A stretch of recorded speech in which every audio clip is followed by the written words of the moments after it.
We are going to record. I think I'm recording now. There we go. So what we're going to do is we're going to go through some of those basic changes between the two resumes.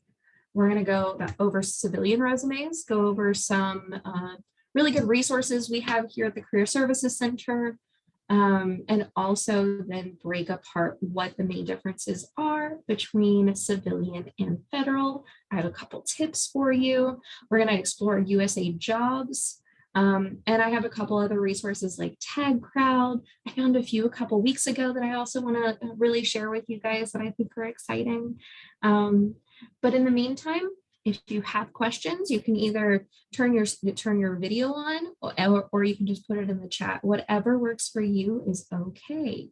So kind of starting off, I'll go ahead and stop share. And I'm going to reshare with the Career Services website. Now everyone see the Career Services website. Thank you.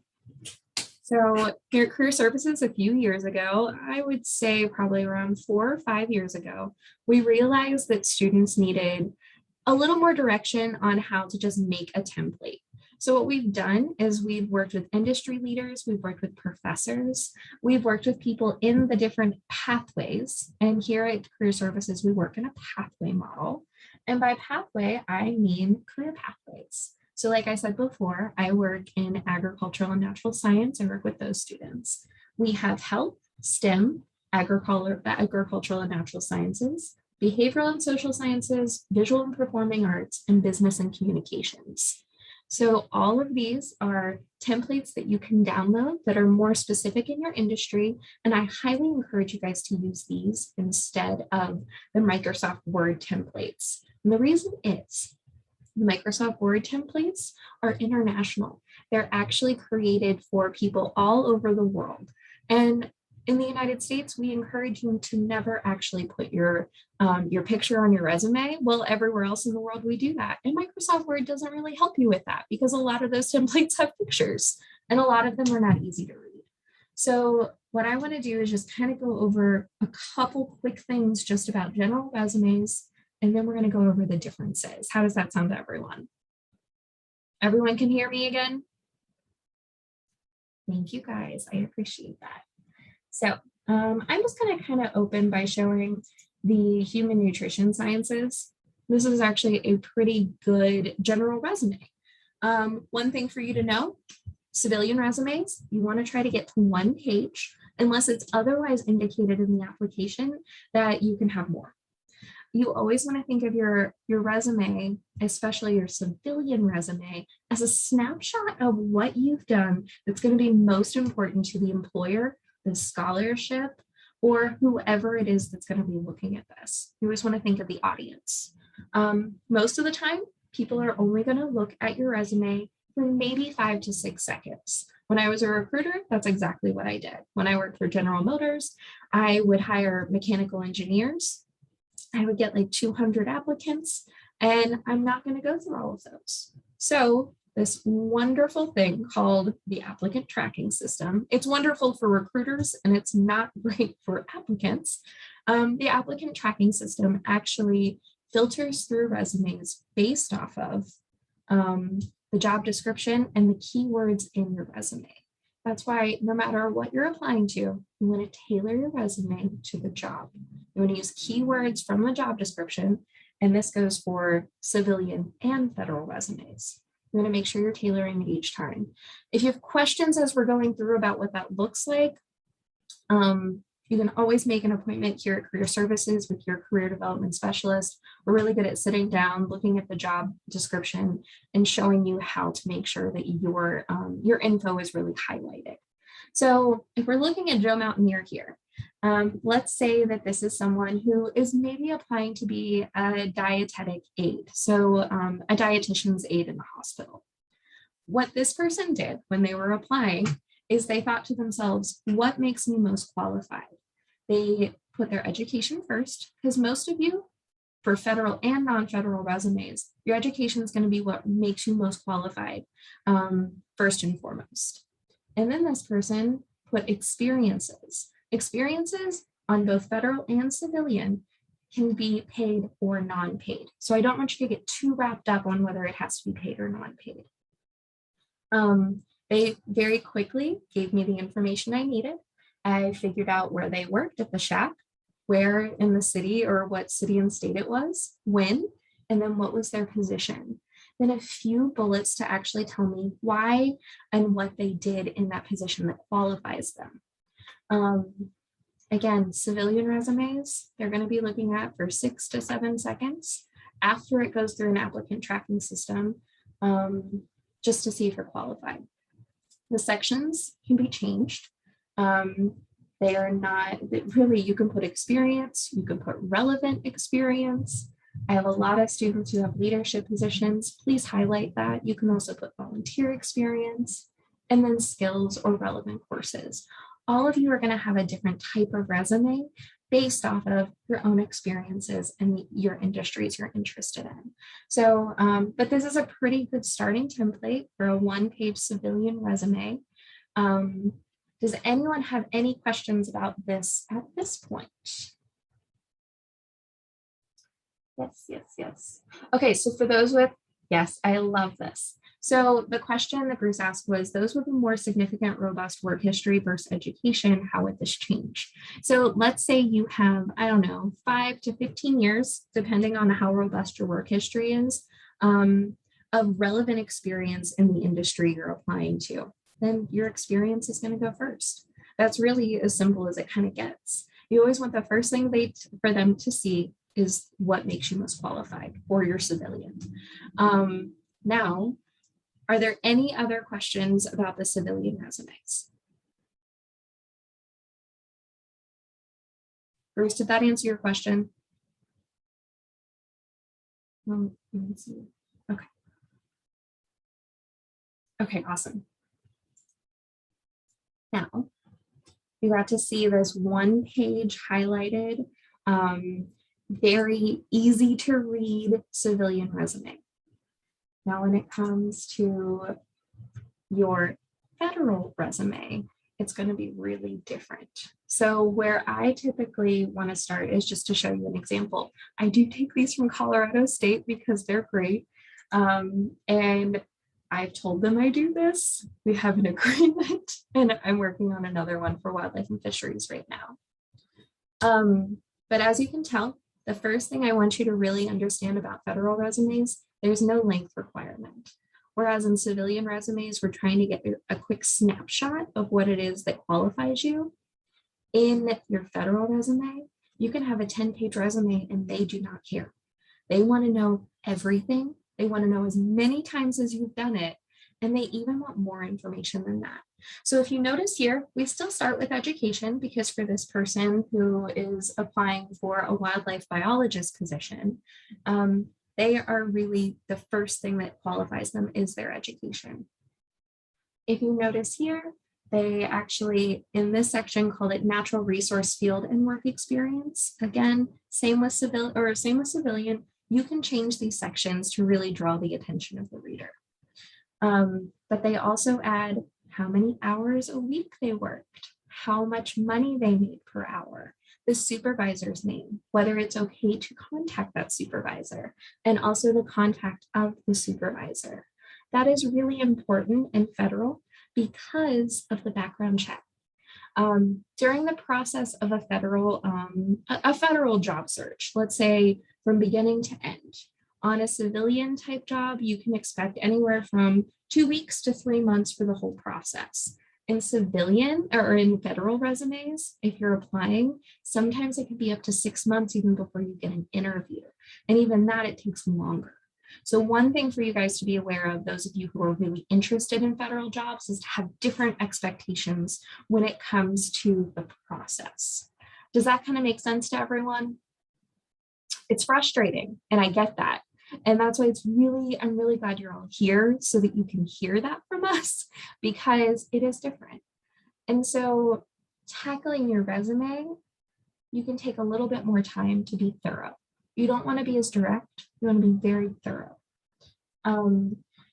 If you notice here, we have natural resource field and work experience. Those of you in behavioral and social sciences or in criminology, you can literally put criminology experience and put your projects that you worked on in courses, or maybe your internships. Those are all going to be dependent on your industry and what it is you're applying to. For this one, I love a lot of the things that you guys have that make you really qualified are what you learn in the classroom. And the federal government gets that. So what they want you to do is add a relevant coursework section and explain what it was that you learned in the class, what kind of projects you used, what tools did you use in those projects? If it was research, what were your findings? What was the hypothesis? All of those details are going to be really helpful, especially as you're applying to positions that are more relative to the major in which you, in your major, as you're interested. Now, the way that they do this relevant skills, information, and certification sections, I'd probably change a little bit. So I would break those up into different sections. I would have a relevant skills section. The information, I'm still not sure why they even put that here. And I would have certifications separate. Those of you who do more research, you can have a publication section. People who have done presentations or gone to conferences, you can also do that. I like to think of a federal resume very similar to a CV. So it's going to be your academic experience as well as your professional experience. And that is one of the examples. I am going to put this example in the chat just so you guys can copy and paste. There we go. All right.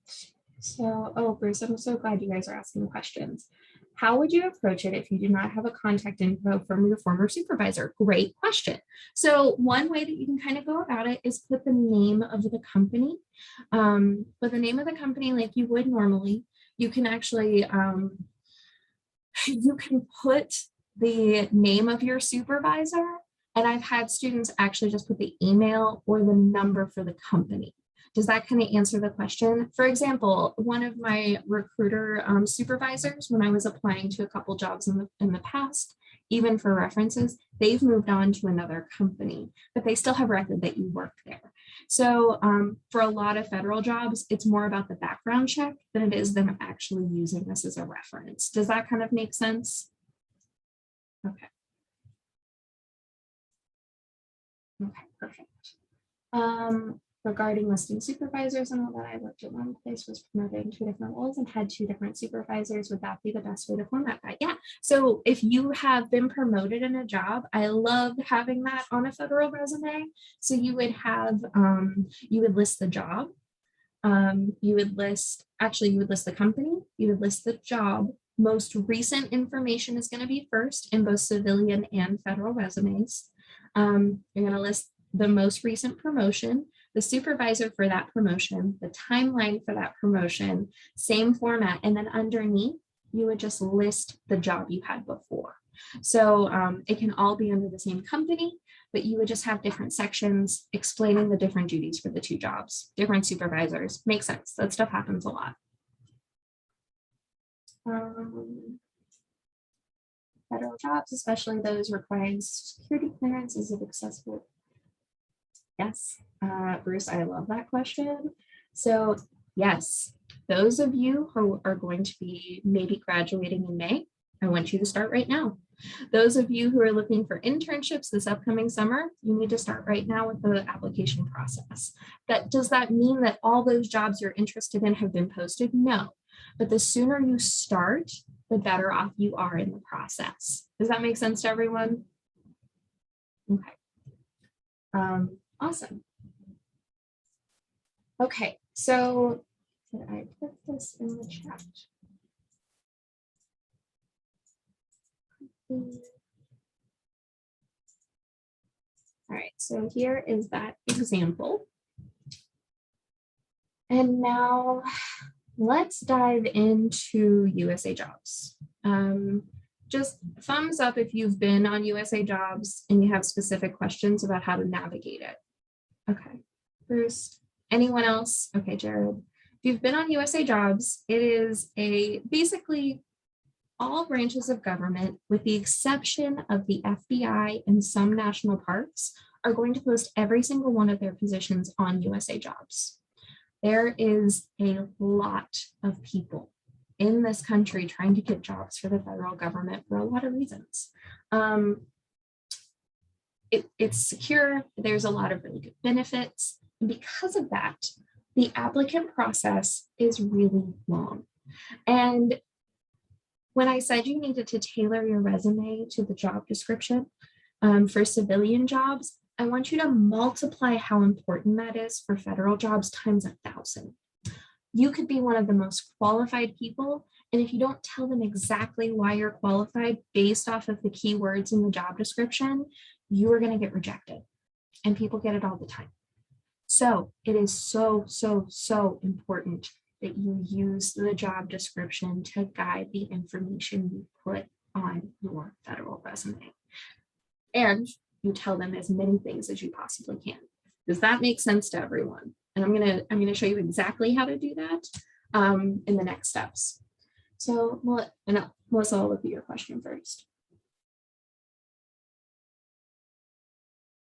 Yes, it is always smart to relate previous work experiences, even if you're going into a different field. Just a good example of this. Let's say that you're applying to a position. I'll use wildlife biologist. That's the one that I'm going to show you guys this because it's the one I work with the most. Let's say that in this particular wildlife biologist position, you're going to be working a lot with the public. You're going to be educating the public. What you always want to think to yourself is, when have I worked with the public? You've done that if you've had a part-time job, working as a waitress or a waiter, working in retail. You just want to use those customer service skills and the skills that they're looking for in the job description and relate that to the bullets talking about that waitress job. Or, Melissa, and I'm not sure what you did in the past, but I'm sure there's always a way that we can relate those skills. And we can talk a lot about that as we kind of move forward. This, for those of you who are just getting started in this process, okay, of course. And any of you, if you want to do a follow-up appointment with me, I am happy to meet with you. You can just go through Handshake and set up that appointment. We have 4 other career development specialists who are great as well. And I'll show you how to do that at the end. So I'm putting in the chat right now. This is the Help Center section of USA Jobs. They do a pretty good job of outlining exactly what they're looking for. So what you want to do is, again, read the job announcement. You want to read it as many times as you possibly can. Print it off if you still print things. Copy and paste it, put it in a Word document. What you want to do is you want to go through each line, and anything that you've done that they're looking for, you're going to highlight it, and you're going to make sure it's on your resume. And I'm being very serious about this. You want to make sure that you include everything that they're asking for. And I know that I went over like supervisor's name and those extra things pretty quickly, but all of that information is here as well. So that's why I've added this to the chat, just so you can go back and reference it. It's also pretty easy to find if you go under how to build a resume in USA Jobs. And many of these trainings that I'm doing right now, USA Jobs actually does how to build a resume training once a month that anyone in the country can join. It's just a webinar. I go through it at least once every 6 months just to update. But most of that information is here. So again, customize your resume, tailor your resume. It's the same thing that we'll kind of talk about. So we're just going to start with the job announcement. Before I move on, does anyone have any other questions about where to find that, especially the how to? Anything? Okay. Another thing before we really get started diving into the job description, another thing to really be aware of, if you're the type of person that really gets frustrated with resume templates and formatting, USA Jobs really doesn't care so much about the formatting. What they care about is the content and that it's easy to read. USA Jobs actually has a really great resume builder where they will go through and make sure you have to add all the information of your past jobs and experiences. And then you don't have to worry about formatting because they actually generate that for you. my word of caution is sometimes they do not have sections for relevant coursework, for skills, for leadership, for publications, for those things that make you a better candidate that you would normally put on your resume. The resume builder in USA Jobs, you have to add that into additional experience. And so if you do want to use the resume builder, it's still very helpful, but make sure you add more information into additional information so it's there. Does that make sense to everyone? Thumbs up if what I just said made sense. Okay, I'll take a couple. Cool.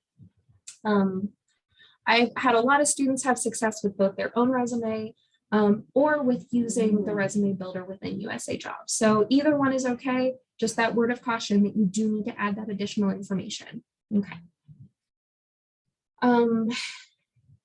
When looking for jobs on USA Jobs, and actually we'll do this one first.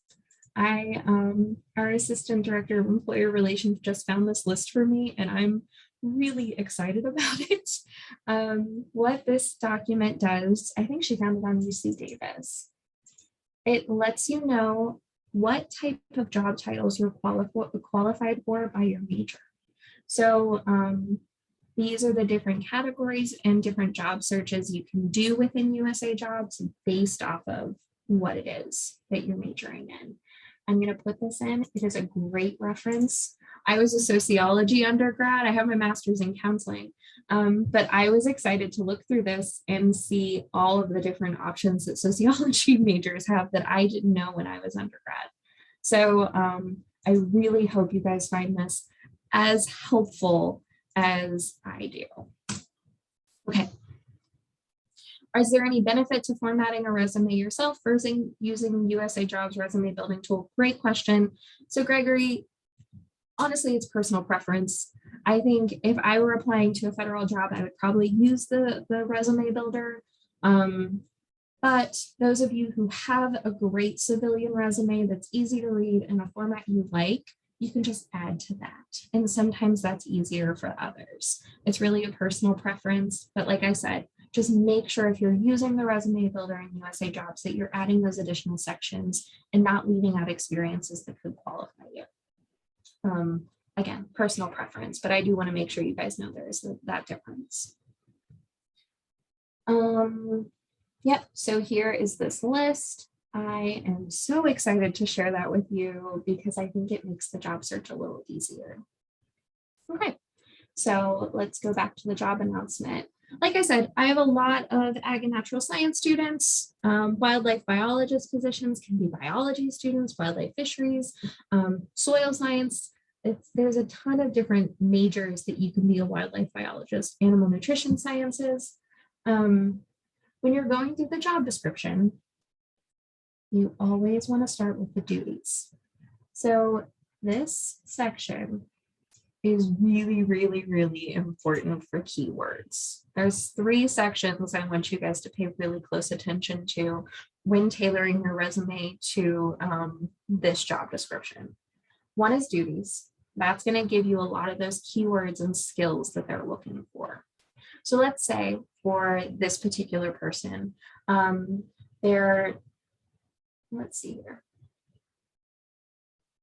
They're really interested in this position. They are excited about it. And that most of their experiences have come from the class. The classes they've done, the field work they've done outside of the classroom.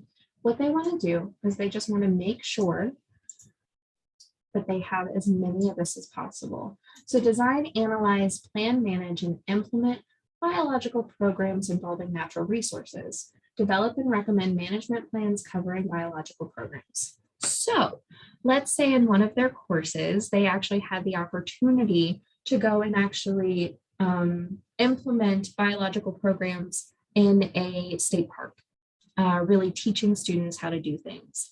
That is what they're going to talk about in that experience section. They're going to talk about how they did it, what tools they use, and they're going to use design, analyze, plan, manage, and implement as many times as they possibly can, because that's how the applicant tracking system is going to generate, I call them check marks. The more check marks you have, the higher your chance to move on or be referred for a position is. Okay, I found that many companies like to use the word forensic in a job title when it has no association with that job. Forensic, yep. On the list provided, forensics was not listed. With that, how would one search for jobs actually pertaining to forensic science and its entities? Great question. So a lot of forensic science is going to be under investigation. That's something I really, those of you who are interested in forensic science, especially for the federal government, I do want you to make an appointment with one of us because I know how many different ways there are for you guys to go about things. Definitely make an appointment with us. I'm going to show you guys ONET, which is also going to help. So don't worry too much about that list in forensic science. Another one not to worry too much is criminology. There are a lot on there that will help you, but there's even more opportunities for you guys other than that. And I apologize. So yeah, please make an appointment with us. I hope that answered that question.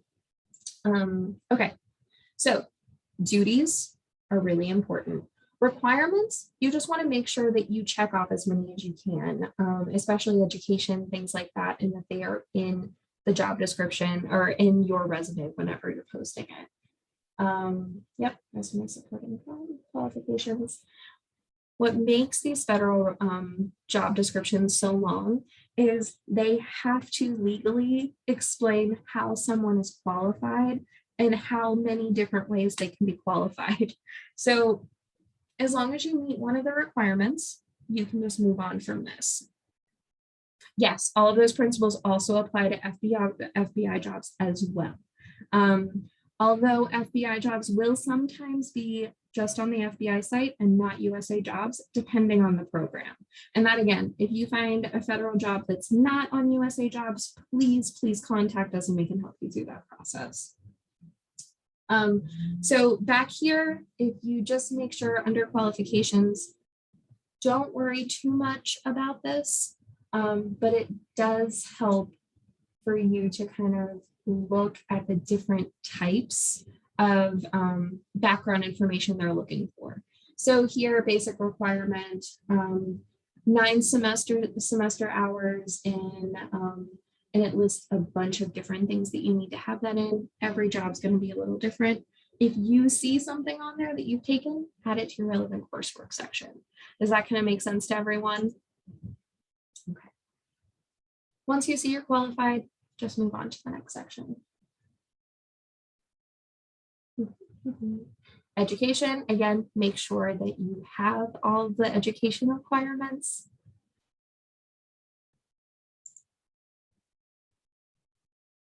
And a lot of this is honestly just federal job jargon that they have to put on there legally. So skim through, make sure everything makes sense to you. And if it doesn't make sense to you, most of the time it's because you're not a federal employee yet. A lot of this are just acronyms for federal programs you'll learn more about once you are a federal employee.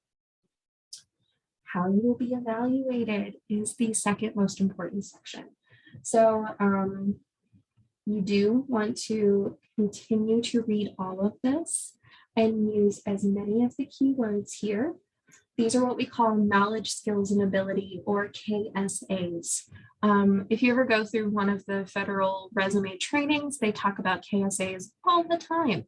KSAs, knowledge, skills, ability, are exactly how they make sure you're qualified. It's how they assess you. It'll come up in the resume. You want to make sure all of these, anything that you've done in this section is on your resume, easy to find as many times as you've done it. It's also going to come up in the interview process. This is what a lot of the questions they will ask you will be based off of. And another tip, if you are applying to a federal job, copy and paste that job description and save it and highlight it. And when you get that interview, use that as a guide to answer the interview questions as well. Required documents, do whatever they tell you to do. That's the easiest way I can say it. Every job's going to have a little bit different requirements. Just do what they tell you to do. How to apply, follow the instructions.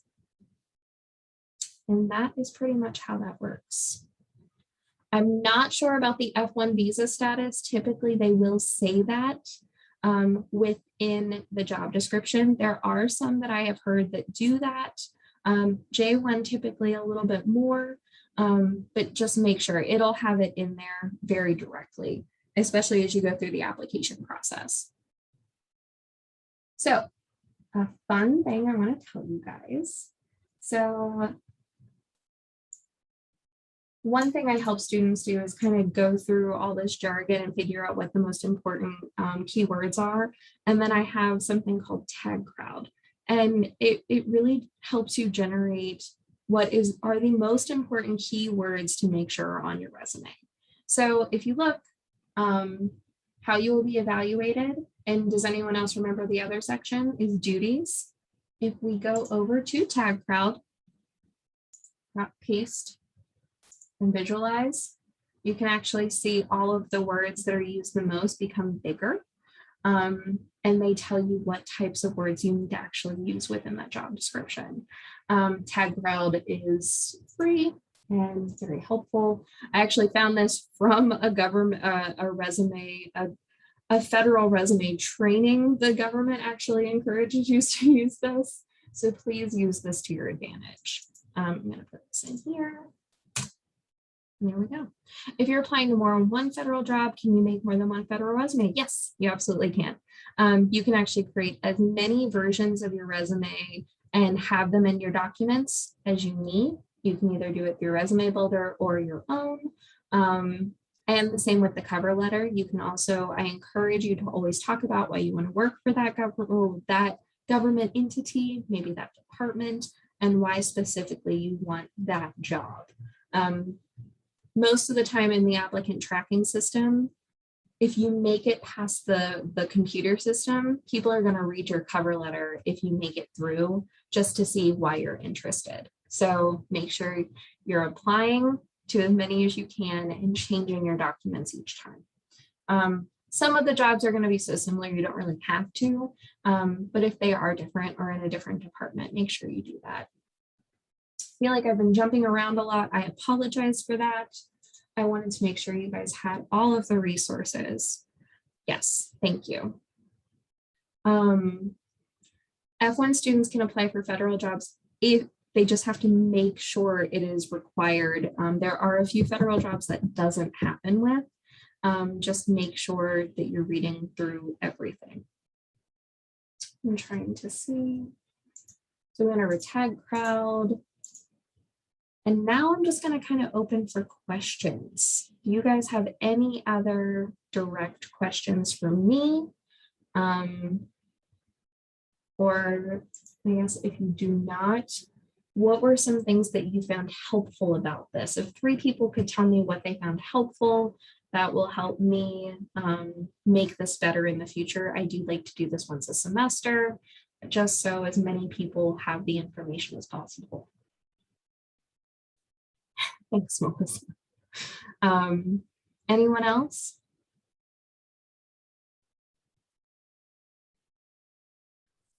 Can I just do this over like talking? Yeah, I would love that, Jamie. Oh, go for like, it. God, I hate typing. Yeah, no, I thought that this was really helpful because I'm getting ready to graduate next month. And so I'm planning, because I'm graduating in the forensic and fraud investigation or examination program. So I think this was really helpful to see how to set up my resume and how to look for jobs in the federal government there. I thought it was really great. Thank you. Awesome. Thanks, Jamie. And make sure for, especially you forensic students, that you're adding a robust skills section. And you're being really specific on what you learned in those courses. I think that's really, really going to be helpful because you guys learn so much in your classes and it's really hard to get that real world experience. So just make sure you are tailoring it to the job and adding as much to your skills section as possible. Yeah, of course. I think some of our professors do focus on that, especially with the case studies and stuff. So that's really helpful. Thank you. Absolutely. Absolutely. And we have students that are very successful getting jobs in the federal government from our forensics program. It's one of the best in the country. So I'm glad. I think I missed a question. Contracting private companies, working in government contracts, should we stick with federal private approach? Great question, Bruce. Okay, so a lot of people who want to do contract work with the federal government are going to find jobs through larger private companies, such as like Booz Allen. Those companies are typically in their job descriptions, they're going to tell you what they're looking for. I think it's a better idea to always go the federal route, use a more robust, I would use more of a CV. You don't typically have to give as much of that distinct information like you do federal jobs, but a lot of those contracting jobs, they're going to want more information because of the background checks. It's up to you, but the people I know who have worked for like the Booz Allens, they typically have more of a federal resume and not necessarily a civilian one. I hope that helps. It just depends on what kind of contracting you want to do. It's really helpful. Any other questions? Again, my name is Jessie. I am a career development specialist, and I've been doing this for a while. I've been here for almost 7 years. Share the link for the WVU job. Oh, yes, of course, absolutely. I am so sorry. Yeah, USA Jobs is here.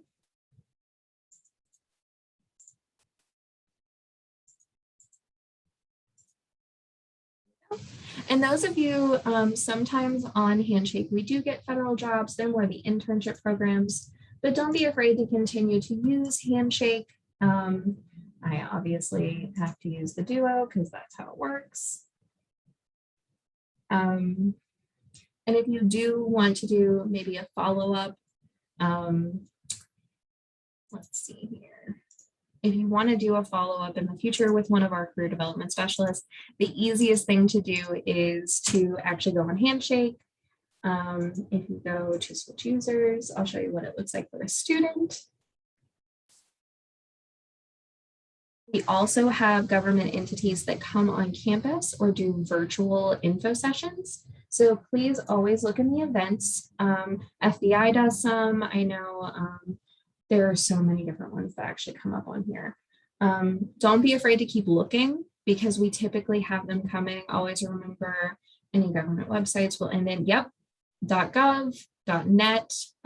All of those are going to be the government websites. If you do want to follow up with an appointment with one of us, you can go to the Career Center, go to appointments, start a new appointment, and it'll say Morgantown for you. I'm not a student. Click on the campus, and then your direct career development specialist, you will have access to their calendar and find a time that works for you. I hope this was helpful. I love helping students figure this out and finding their dream jobs. If there are no other questions, you guys are good to go. You can stay if you have more questions, but I am here. This recording will be available. Thank you guys. Hi, I had a question. Yeah, what's up? As far as putting your courses in your federal resume, how many